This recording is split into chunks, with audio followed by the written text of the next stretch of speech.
Mapped का क्या मतलब होता है ये आज की इस वीडियो में सीख लेते हैं। मैप्ड का कई तरीके से अलग अलग कॉन्टेक्स्ट में इस्तेमाल किया जा सकता है और मैप्ड का मतलब होता है जिसे मैप किया गया हो या जो मैप किया जा चुका हो। यानी कि एक तो मान लीजिए अगर हम ज्योग्राफिकल मैपिंग की बात करें तो मैप्ड मतलब जिस चीज़ का मैप बना दिया गया हो, जैसे स्ट्रीट है, कोई कंट्री है, कोई नेचुरल फीचर्स हैं, उनका जो मैप बनाया गया हो उसको मैप्ड कह सकते हैं।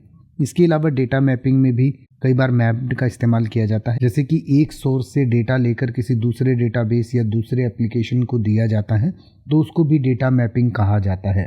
इसके अलावा प्लानिंग की अगर बात करें तो प्लानिंग में अगर हम किसी चीज़ को आउटलाइन कर लेते हैं, किसी चीज़ का एक डिटेल्ड प्लान स्ट्रेटजी बना लेते हैं तो उसको भी मैपिंग या मैप्ड आउट करना कहा जाता है।